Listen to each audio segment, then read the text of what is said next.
안녕하세요, 세력입니다. 2021년 3월 27일 비트코인 및 알트코인 방송을 시작하겠습니다. 요즘엔 제가 여행 중이라서 방송을 자주 못 올리고 있는데, 그리고 기다리고 계신 분들이 계실 것 같아서 그래서 방송을 하나 찍어서 올리게 되었습니다. 제가 최근에 이제 커뮤니티 글에 인스타그램을 공개를 했는데요. 제가 전체 공개가 되어 있으니까 혹시 관심 있으신 분들은 와서 이제 뭐 팔로우 해주시면 좋을 것 같고, 저한테 이제 메시지가 굉장히 많이 왔어요. 메시지가 와서 덕분에 돈 정말 많이 벌었다, 막 경제적 자유까지 가고 있다, 뭐 이렇게 말씀해주신 분들도 계시고, 감사 인사를 정말 많이 받았습니다. 그래서 그런 분들은 정말 한 분 한 분 정말 너무나 축하드릴 일이고, 그리고 이 수익을 낸다는 것 자체가 사실 제 방송을 똑같이 보더라도 뭐 다 수익을 내는 게 아니라, 어떤 분들은 이제 인내하지 못하셨을 거고, 또 어떤 분들은 또 크게 돈을 버셨을 텐데, 그건 딱 어떻게 보면 각자의 어떤 인내심에 인내한 것에 대한 결과거든요. 정말 그렇기 때문에 이제 제가 도움을 드렸을 수도 있겠지만, 그래도 어떻게 보면 행동과 실행한 것, 그리고 그 투자를 위한 자본금을 모은 것 모두 역시 구독자님들이 잘 하신 거기 때문에 이제 그렇게 생각을 하시면 좋을 것 같습니다. 네, 그렇게 좀 말씀을 드리고, 한 기사를 보고 오늘은 좀 이제 오리빗 체인에 대한 얘기를 좀 해보려고 합니다. 오리빗 체인 가격이 좀 많이 오르다 보니까 어느 시점에서 어떻게 매도를 해야 되냐라는 질문을 제가 정말 많이 받습니다. 이 영상으로 좀 더 확실하게 일단락 시키도록 하겠습니다. 일단 월가에 나타난 비트코인 포모, 이 칼럼인데요. 최근에 이제 월스트리트에서 비트코인 포모 현상이 일어나고 있다라고 해요. 이게 포모가 Fear of Missing Out이라고 해가지고 그냥 겁을 상실하는 거예요. 그냥 겁을 상실해서 무조건 오를 것 같아서 막 다같이 뛰어드는, 다같이 매수하는 그런 현상을 포모라고 하는데, 지금 이제 일부 유명 투자자들의 비트코인 수익률이 급상승했다는 소식에서 이제 혹시 스스로 이제 시대 흐름을 놓치고 있는 게 아닌가라는 두려움으로 매수를 하고 있다라는 거죠. 실제로 이제 뭐 캐시우드, 월거의 황금손이라고 불리는 캐시우드, 뭐 드러켄밀러, 스탠리 드러켄밀러, 헤지펀드 매니저 폴 듀저 존스, 뭐 제가 잘 모르겠는데 이분들은 투자의 대가들이 2020년부터 비트코인에 대해서 긍정적으로 얘기를 했고, 테슬라가 이제 투자한 거 다들 아실 거예요.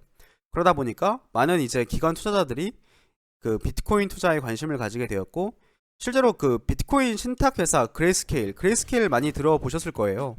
그레이스케일 통해서 그 기관 투자자들이 비트코인을 이제 투자하고 있는 그 목록이라고 합니다. 이 목록이라고 하는데, 기관 투자자들도 이제 그레이스케일을 통해서 뭐 이렇게 투자를 진행한다던가 뭐 이렇게 해왔죠. 실제로 최근에는 뭐 레이 달리오, 하워드 막스, 이제 레리 핑크, 블랙록 CEO, 이런 분들 같은 경우에는 진짜 투자 분야의 어떤 권위자들이잖아요. 제가 되게 좋아하는 하워드 막스라는 분도 이런 말씀을 하셨어요. 본인이 이제 세학해 오던 어떤 그 투자 방식, 투자 흐름을 분석하는 방식이 이제는 시대가 많이 변해서 그게 완벽히 안 맞을 수도 있겠다라는 말씀도 하시고, 또 이제 비트코인이라는 자산이 뭐 가치가 있을 수도 있겠다는 식으로 뭐 이제 얘기를 또 하셨는데, 그런 것들을 보면서 점점 수요가 늘고 있다는 거죠. 한번 생각을 해보시면 똑같습니다. 우리랑 똑같아요. 저도 2년 전, 그러니까 19년 4월 시점까지는 저도 비트코인에 대해서 관심이 하나도 없었어요. 비트코인은 그냥 이상한 사람들이 하는 거고, 좀 투기나 도박이고 사기 같은 그런 느낌이었는데, 알고 보니까 제가 공부를 더 해보니까 이건 진짜 자산이 될 수밖에 없고 가치가 있을 수밖에 없는 것이구나라고 깨닫게 되면서, 저도 돈 없는 돈 다 끌어다가 이제 비트코인 투자했었다고 말씀드렸었잖아요. 근데 그게 이제 제가 그랬던 것처럼, 그리고 우리 구독자님들이 새롭게 지금 유입돼서 공부를 시작하는 것처럼, 기관 투자자들도 마찬가지로 이제야 이 자산이 가치가 있다라는 거를 깨닫기 시작하고 하나 둘씩 이제 수요가 늘기 시작한다는 거예요. 근데 아시겠지만 이 비트코인이라는 자산은 반감기 이후에 그 채굴량이 감소하기 때문에 시장에 풀리는 공급량 자체가 굉장히 적어집니다. 2분의 1이 되기 때문에 수요는 늘어나는데 공급량이 적어진다면 어떻게 되겠어요? 비트코인의 가격은 당연히 올라가겠죠. 그런 상황이라고 볼 수 있겠습니다. 그레이스케일의 대성공은 비트코인 상품이 부재한 월가의 투자은행들을 포모 심리를 자극했고 월가는 앞다투어 비트코인 상품을 준비하기 시작했다. 피델리티를 비롯한 자산 운용사들은 비트코인 ETF를 신청하며 그레이스케일이 선점한 시장을 목표로 삼았다. 모건 스탠리는 미국 대형 은행 중 첫 번째로 고액 자산가들을 대상으로 비트코인 펀드를 제공하기로 결정했다. 골드만삭스는 디지털 자산 트레이딩 데스크 운영을 재개했다. 혹여 황금알을 낳는 거위가 될 가능성이 있는 디지털 자산 비즈니스를 놓칠 수 없기 때문이다. 뭐 이렇게 얘기했는데요. 여기 나와있는 골드만삭스 같은 경우에는 옛날부터 비트코인에 대해서 굉장히 부정적으로 얘기를 해왔는데 늘 부정적으로 얘기를 해왔는데 지금에 와서는 굉장히 긍정적으로 얘기하기 시작했습니다. 어떤 분들은 골드만삭스 같은 경우에는 애초에 이 비트코인의 가치를 알아봤는데 일부러 그런 액션을 취한 것이다 이렇게 말씀하시는 분들도 계시고 어떤 분들은 또 그냥 골드만삭스가 잘못된 판단을 내려온 거다 이렇게 말씀하시는 분들도 계시는데 그런 걸 우리 일반 개인들이 뭐가 맞다라고 정확하게 판단을 내릴 수는 없지만 여기서 확실한 건 골드만삭스가 비트코인에 관심이 있고 돈이 될 거라고 생각을 한다는 거예요. 그러면 결국에는 이 시장이 어떻게 흘러가게 될 거냐라고 하면은 저는 17년도 장과 거의 비슷하게 흘러간다라고 봅니다. 일단 전체적인 흐름은 이게 17년도 고점이라고 한번 볼게요. 17년도, 18년도 고점 이 점이 고점이라고 한다면은 그래프를 굳이 그려보자고 하면 물론 이 그래프가 맞진 않겠지만 이런 식으로 갈 거라는 거예요. 이런 식으로 이런 식으로 가면서 이렇게 서서히 올라가다가 이렇게 횡보하기도 하고 또 떨어지기도 하겠죠. 이렇게 올라가다가 결국 마지막에 거품이 끼기 시작하면서 Fear of Missing Out이 정말 벌어지면서 결국 그래프가 이런 식으로 될 거라는 거예요. 마지막에 제가 좀 잘못 실수를 했는데 다시 좀 잘 그려보면은 이렇게 해서 이렇게 올라가는 그러면 이런 구간이 완전히 거품 구간인 거고 시점에 수많은 일반 투자자들은 17년도에 이런 데서 물렸죠. 그리고 이때쯤이 거의 한 400만원 정도? 이때가? 예. 그리고 이제 거품이 쭉 꺼지고 19년도에 이제 쭉 하락 맞고 400만원 정도가 저점을 찍었죠. 그러니까 사실 이렇게나 많이 올라온 상태에서 다음 저점을 찍었을 때는 요 부분이었다는 거예요. 무슨 말인지 아시겠죠? 자, 그러면 지금은 어디까지 왔냐라고 생각을 하냐면 저는 전 여기라고 생각하고 있습니다. 여기 요 정도예요. 요 정도. 비트코인은 아직 요 정도까지밖에 안 왔다라고 저는 보고 있습니다. 그러니까 저는 지금 거의 이제 시작이라고 보고 있습니다. 그림이 좀 이상한데요. 이렇게 있으면은 이제 한 여기쯤이라고 저는 생각을 하고 있어요. 그럼 여기까지 갈 여력이 아직 많이 남았다라는 거죠. 기간으로도 그렇고 시간적 여유가 있다. 근데 그렇다라고 하면은 코인 얘기로 좀 많이 빠졌는데 그럼 알트코인들 정리를 언제 할 것인가가 결국 제가 이제 그 얘기를 하려던 포인트인데 결국에 이제 비트코인으로 자금이 유입되는 이상 제가 이제 이 얘기를 하려고 그 앞에 좀 서두를 많이 얘기했습니다. 비트코인으로 자금이 결국 유입이 된다라는 게 당연하다라고 생각된다면 결국에 알트코인들도 함께 성장을 할 수밖에 없습니다. 이제 결국 비트코인에 자본이 많이 모여들고 그 자본들이 결국에 다른 알트코인들 시가총액이 높은 코인들 아니면 한국 코인들 그런 코인들의 결국에 돈이 흘러가게 되는 형태로 이제 이 시장은 커왔는데 비트코인 불장 내에서 살아남는 자산들은 크게 성장한다. 이 얘기가 뭐냐면 아까 제가 말씀드렸던 만약에 불장이 이거라고 할게요. 제가 말하는 이 불장이라는 표현은 상승장입니다. 상승장. 이게 상승장이에요. 상승장 안에서 살아남는 자산들은 크게 성장한다. 이 살아남는 이 포인트입니다. 만약에 스캠 프로젝트들도 굉장히 많겠죠. 아예 정말 스캠이라고 작정하고 나온 코인들도 제가 봤을 때는 없지 않아 있습니다. 근데 그런 코인들도 만약에 살아남는다라고 하면 크게 성장할 수 있습니다. 그리고 만약에 이런 스캠들 말고 진짜 그 시가총액 하위에서 탑으로 올라오는 코인들은 더욱 정말 미친듯이 올라갑니다. 미친듯이. 과거 이제 최근에 나온 코인들 중에서 스와이프 아니면 루나 코인 최근에 이제 오르비 체인 같은 경우에도 지금 시가총액에서 치고 올라가고 있습니다. 클레이튼도 마찬가지예요. 아예 최근에 이제 클레이튼 같은 경우에는 시가총액 17위였나요? 거기까지 지금 올라온 상태죠. 지금 그렇게 등재된 걸로 제가 알고 있는데, 밑에서부터 올라가는 그런 코인들을 잡고 있으면 굉장히 큰 수익, 삶이 바뀔 수 있는, 경제적으로는 정말 풍요로워질 수 있는 그런 상황이라는 거죠. 비트코인 가격이 상승하는 이상 그러한 자산들의 가격은 계속 올라간다라고 보시면 됩니다. 자, 그렇게 좀 말씀을 드릴 수가 있는데, 그러면 최종적으로 그래 알트코인은 언제 팔아야 되냐라고 하면은 제가 이런 그 그림을 그렸었죠. 오르비 체인이 이제 클레이튼이 뭐 살아남는다라고 하면, 살아남는다는 게 가정이에요.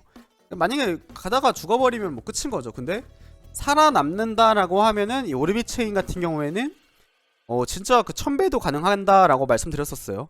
근데 이때 당시가 근데 한 뭐 50원 60원 할 때니까 뭐 충분히 이제 1000배가 거의 다 왔습니다. 1000배면은 이제 6000원인 거니까 지금이 3200원, 아까 4000원도 잠깐 터치했었는데 거의 다 왔는데, 좀 더 성장할 수 있는, 더 많이 성장할 수 있는 여지가 있다라는 거죠.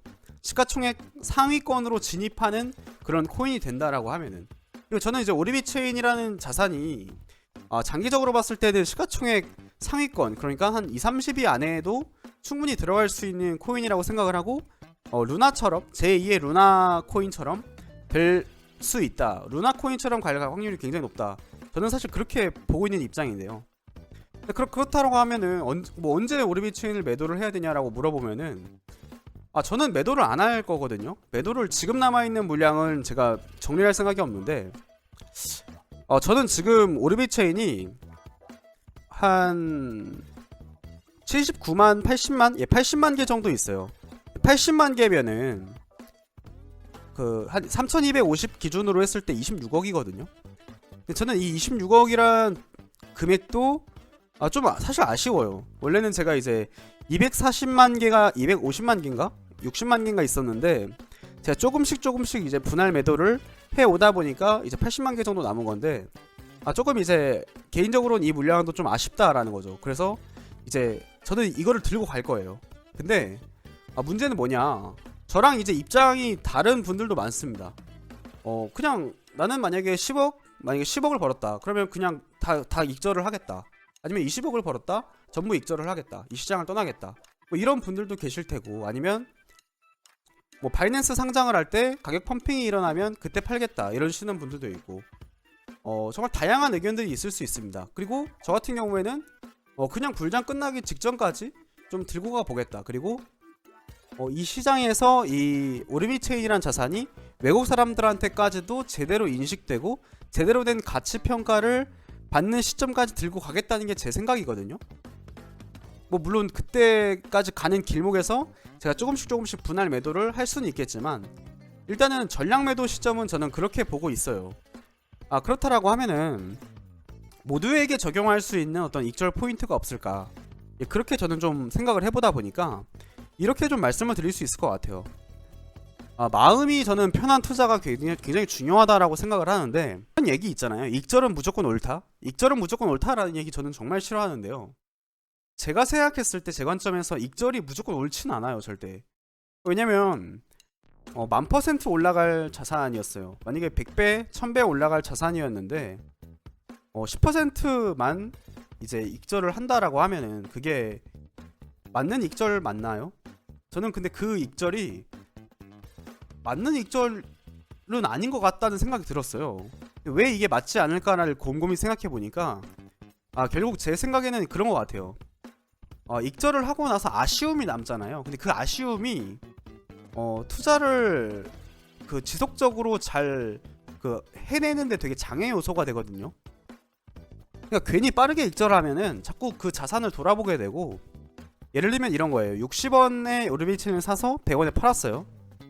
그리고 80원까지 내려가니까 잘 팔았다 생각했는데 그게 200원, 300원, 400원, 500원, 600원, 1000원, 1200원 이렇게 가니까 1200원에 가서라도 다시 사는 거예요. 왜냐? 그 아쉬움이 남아서 본인의 어떤 실수나 그런 거를 떨쳐내지 못하고 아쉬움이 남기 때문에 그 아쉬움으로 인해 뒤늦게 다시 진입하게 되고 그렇게 되는 경우가 굉장히 많거든요. 만약에 다시 진입을 안 하더라도 그냥 그 실패 경험으로 하여금 다른 자산의 투자조차도 약간 망치게 되는 경우가 많아요. 저는 이런 심리적인 요소가 투자를 잘하고 못하고 했다 뭐랄까요? 영향? 이런 게 굉장히 크다고 생각을 하는데 그런 실패 경험 하나가 생기면 굉장히 이제 안 좋다라는 거죠. 그래서 결국 제가 생각하기엔 이런 것 같아요. 해당 자산이 마음 편한 익절, 좋은 익절이라고 말하려면은 그 해당 자산이 앞으로 가격이 오르거나 내리거나 마음의 부담이 없어야 되고 또 본인 스스로 완전히 만족할 수 있는 수익을 얻었어요. 만약에 뭐 50원에서 오르비체인 50원에서 뭐 1억 원어치를 매수를 해놓은 거예요, 누군가가. 근데 그게 이제 뭐 20배가 뛰어서 20억이 만들어졌어요. 그럼 20억이면 정말 다시는 이 코인판을 안 쳐다봐도 될 정도로 돈을 많이 벌었다라고 생각을 한다라고 하면은 그분은 앞으로 오르비체인이 더 많이 올라도 쉽지 않겠죠. 나는 충분하다 라고 생각했으니까. 그런 분들에 한해서는 사실 정말 좋은 익절이라고 저는 생각합니다. 그리고 익절을 해서 다른 자산으로 예를 들면 뭐 오르비체인을 좀 팔아서 비트코인이나 이더리움을 좀 더 샀어요. 좀 더 뭔가 안정적으로 포트폴리오를 가져가고 싶어서 더 탄탄해졌고 내 투자 자체가 굉장히 안정적이라고 느껴지고 뭔가 마음의 여유가 더 생기고 굉장히 평온하다 이렇게 바뀌었다라고 하면은 그것도 좋은 익절이겠죠. 그리고 뭐 너무 이 오르비체인이라는 자산이 너무 커져서 포트폴리오가 너무 한쪽에 쏠려 있다. 그래서 이걸 좀 비중을 줄여야겠다라고 결정하셨으면 뭐 그런 것도 좋은 익절이 될 수 있겠죠. 뭐 물론 더 다양한 경우와 더 다양한 어떤 의견들이 있을 수 있겠지만 저는 이 익절과 손절 이런 어떤 매수와 매도는 투자자 참여하고 있는 그 시장 참여자들의 마음이 편함을 유지할 수 있는 익절이어야 된다 라고 좀 오늘 제가 생각을 하다 보니까 그렇게 좀 그렇게 말을 할 수 있을 것 같아요. 저도 이제 개인적으로 방송에서 누누이 말씀드리지만 여전히 많이 부족한 투자자고 계속해서 저도 제 자신을 좀 업그레이드 시켜 나가려고 노력을 하는데 지금 이제 2021년도 3월 27일 이 시점에서 익절과 손절에 대한 생각을 정리하자면은 이런 것 같습니다. 마음이 편해야만 저는 장기 투자를 통해서 큰 수익을 낼 수 있고 그 큰 수익을 낸 후에도 이 투자라는 게 한 번 잘해서 드롭을 해버리면 다행이겠지만 저는 평생 투자를 할 생각인데 지속적으로 투자라는 분야에서 그 성공 경험을 계속해서 쌓아 나가려면 지속성이 있는 어떤 원칙이나 철학 그런 것들이 필요한데 그런 것들에 대해서 제가 생각을 하다 보니까 결국 마음 편한 익절이 좋은 익절이다. 그렇게 결론을 내게 됐습니다. 그래서 이제 언제 익절을 하냐라는 대답은 제가 내려줄 수 있는 대답이 아니라 그 구독자님들, 투자자님들 스스로가 마음이 편한 익절을 하는 것이 답이 뭐 저에게 있는 게 아니라 시장에 있는 게 아니라 답은 스스로에게 있다. 이렇게 좀 정리를 하고 싶습니다. 오늘 방송도 끝까지 경청해 주셔서 진심으로 감사드립니다.